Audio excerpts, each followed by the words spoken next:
परमात्मने नमः। यथार्थ गीता श्रीमद् भगवत गीता अथ प्रथमो अध्यायः।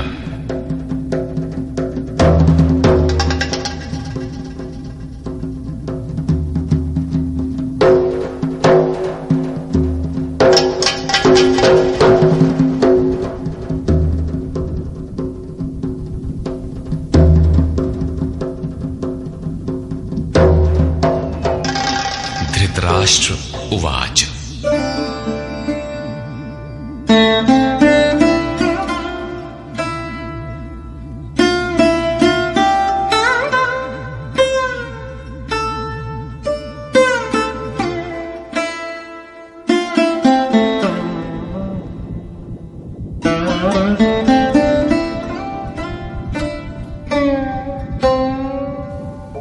धर्मक्षेत्रे कुरुक्षेत्रे समवेता युयुत्सवः मामकाः पाण्डवाश्चैव किमकुर्वत संजय। धृतराष्ट्र ने पूछा, हे संजय, धर्म क्षेत्र कुरुक्षेत्र में एकत्र युद्ध की इच्छा वाले मेरे और पांडु के पुत्रों ने क्या किया? अज्ञान रूपी धृतराष्ट्र और संयम रूपी संजय। अज्ञान मन के अंतराल में रहता है। अज्ञान से आवृत मन धृतराष्ट्र जन्मांध है, किंतु संयम रूपी संजय के माध्यम से यह देखता है, सुनता है। वो समझता है कि परमात्मा ही सत्य है। फिर भी जब तक इससे उत्पन्न मोह रूपी दुर्योधन जीवित है, इसकी दृष्टि सदैव कौरवों पर रहती है, विकारों पर ही रहती है। धर्म एक क्षेत्र है। जब हृदय देश में दैवी संपत्ति का बाहुल्य होता है तो यह शरीर धर्म क्षेत्र बन जाता है, और जब इसमें आसुरी संपत्ति का बाहुल्य होता है तो यह शरीर कुरुक्षेत्र बन जाता है। कुरु अर्थात करो। ये शब्द आदेशात्मक है। भगवान श्री कृष्ण कहते हैं, प्रकृति से उत्पन्न तीनों गुणों द्वारा परवश होकर मनुष्य कर्म करता है। वो क्षण मात्र भी कर्म किए बिना नहीं रह सकता। गुण उससे करा लेते हैं। तीनों गुण मनुष्य को देवता से कीट पर्यंत शरीरों में ही बांधते हैं। जब तक प्रकृति और प्रकृति से उत्पन्न गुण जीवित हैं, तब तक कुरु लगा रहेगा। अतः जन्म मृत्यु वाला क्षेत्र, विकारों वाला क्षेत्र कुरुक्षेत्र है, और परम धर्म परमात्मा में प्रवेश दिलाने वाली पुण्यमयी प्रवृत्तियों का क्षेत्र धर्म क्षेत्र है। पुरातत्वविद पंजाब में काशी प्रयाग के मध्य तथा अनेकानेक स्थलों पर कुरुक्षेत्र की शोध में लगे हैं, किंतु गीताकार ने स्वयं बताया है कि जिस क्षेत्र में यह युद्ध हुआ वो कहां है।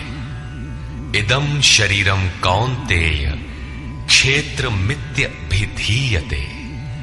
अर्जुन, ये शरीर ही क्षेत्र है, और जो इसको जानता है, इसका पार पा लेता है, वो क्षेत्रज्ञ है।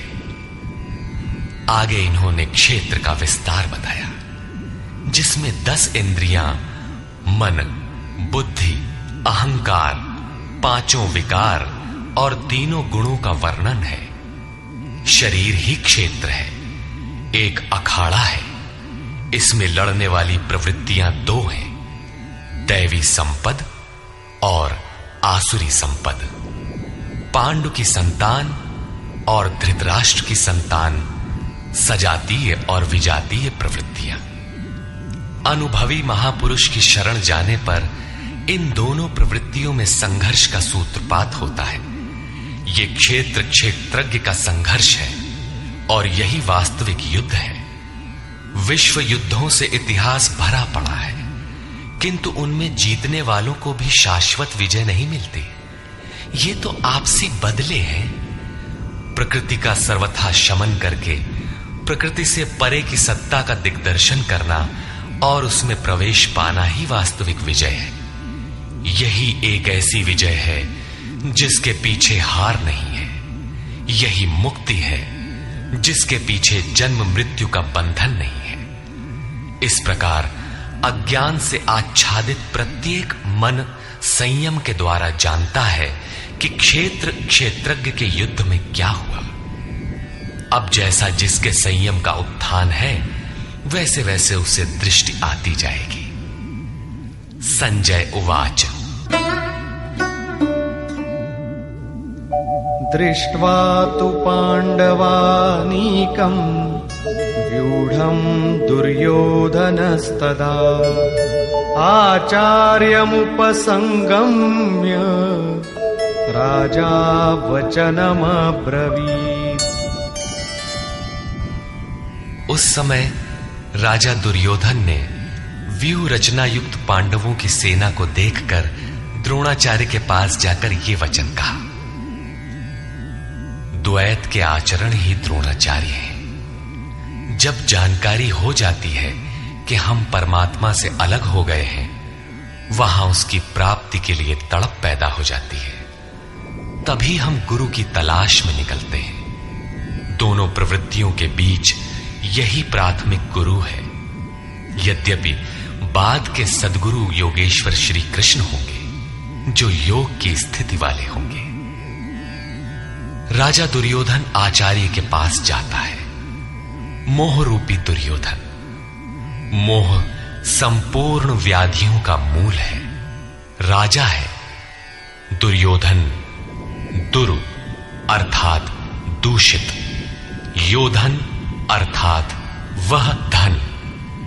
आत्मिक संपत्ति ही स्थिर संपत्ति है। उसमें जो दोष उत्पन्न करता है वो है मोह। ये प्रकृति की ओर खींचता है और वास्तविक जानकारी के लिए प्रेरणा भी प्रदान करता है। मोह है तभी तक पूछने का प्रश्न भी है, अन्यथा सभी पूर्ण ही हैं। अतः व्यूह रचना युक्त पांडवों की सेना को देखकर, अर्थात पुण्य से प्रवाहित सजातीय वृत्तियों को संगठित देखकर, मोह रूपी दुर्योधन ने गुरु द्रोण के पास जाकर यह कहा। पश्यैतां पाण्डुपुत्राणाम् आचार्य महतीं चमू व्यूढां द्रुपदपुत्रेण तव शिष्येण धीमता। हे आचार्य, आपके बुद्धिमान शिष्य द्रुपद पुत्र धृष्टद्युम्न द्वारा व्यूहाकार खड़ी की हुई पांडु पुत्रों की इस भारी सेना को देखिए। शाश्वत अचल पद में आस्था रखने वाला दृढ़ मन ही धृष्टद्युम्न है। यही पुण्यमयी प्रवृत्तियों का नायक है। साधन कठिन न मन कर टेका। साधन कठिन नहीं, मन की दृढ़ता कठिन होनी चाहिए। अब देखें सेना का विस्तार। अत्र शूरा महेश्वासा भीमार्जुन समायुधि युयुधानो विराटश्च द्रुपदश्च महारथः। इस सेना में महेश्वासा, महान ईश में वास दिलाने वाले भाव रूपी भीम, अनुराग रूपी अर्जुन के समान बहुत से शूरवीर, जैसे सात्विकता रूपी सात्यकी, विराट सर्वत्र ईश्वरी प्रवाह की धारणा, महारथी राजा द्रुपद अर्थात अचल स्थिति, तथा धृष्टकेतुश्चेकितानः काशीराजश्च वीर्यवान् पुरुजित् कुन्तिभोजश्च शैब्यश्च नरपुंगवः। धृष्टकेतु दृढ़ कर्तव्य, चेकितानः जहां भी जाए वहां से चित्त को खींचकर इष्ट में स्थिर करना। काशी राजः, काया रूपी काशी में ही वो साम्राज्य है। पुरजित, स्थूल, सूक्ष्म और कारण शरीरों पर विजय दिलाने वाला पुरजित। कुंती भोजः, कर्तव्य से भव पर विजय, नरों में श्रेष्ठ शैव्य अर्थात सत्य व्यवहार। युधामन्युश्च विक्रान्तः, उत्तमौजाश्च वीर्यवान्, सौभद्रो द्रौपदेयाश्च सर्व एव महारथाः। और पराक्रमी युधामन्यु, युद्ध के अनुरूप मन की धारणा, उत्तमौजाः, शुभ की मस्ती, सुभद्रा पुत्र अभिमन्यु। जब शुभ आधार आ जाता है तो मन भय से रहित हो जाता है। ऐसा शुभ आधार से उत्पन्न अभय मन, ध्यान रूपी द्रौपदी के पांचों पुत्र, वात्सल्य, लावण्य, सौम्यता, स्थिरता, सहृदयता, सब के सब महारथी है। साधन पथ पर संपूर्ण योग्यता के साथ चलने की क्षमताएं हैं। इस प्रकार दुर्योधन ने पांडव पक्ष के 15-20 नाम गिनाए, जो दैवी संपद के महत्वपूर्ण अंग हैं। विजातीय प्रवृत्ति का राजा होते हुए भी मोह ही सजातीय प्रवृत्तियों को समझने के लिए बाध्य करता है। दुर्योधन अपना पक्ष संक्षेप में कहता है, यदि कोई बाह्य युद्ध होता तो अपनी फौज बढ़ा चढ़ा कर गिनाता। विकार कम गिनाए गए, क्योंकि उन पर विजय पाना है। वे नाशवान हैं। केवल 5-7 विकार बताए गए, जिनके अंतराल में संपूर्ण बहिर्मुखी प्रवृत्ति विद्यमान है। जैसे अस्माकं तु विशिष्टाये तान्निबोध द्विजोत्तम, नायका मम सैन्यस्य संज्ञार्थं तान् ब्रवीमि ते। द्विजोत्तम, हमारे पक्ष में जो जो प्रधान हैं उन्हें भी आप समझ लें। आपको जानने के लिए मेरी सेना के जो नायक हैं उनको कहता हूं।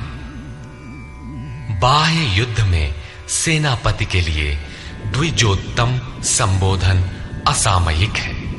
वस्तुतः गीता अंतःकरण की 2 प्रवृत्तियों का संघर्ष है, जिसमें द्वैत का आचरण ही द्रोण है। जब तक हम लेश मात्र भी आराध्य से अलग हैं, तब तक प्रकृति विद्यमान है, द्वैत बना है। इस द्वि पर जय पाने की प्रेरणा प्रथम गुरु द्रोणाचार्य से मिलती है। अधूरी शिक्षा ही पूर्ण जानकारी के लिए प्रेरणा प्रदान करती है। वो पूजा स्थली नहीं, वहां शौर्य सूचक संबोधन होना चाहिए। विजातीय प्रवृत्ति के नायक कौन कौन हैं?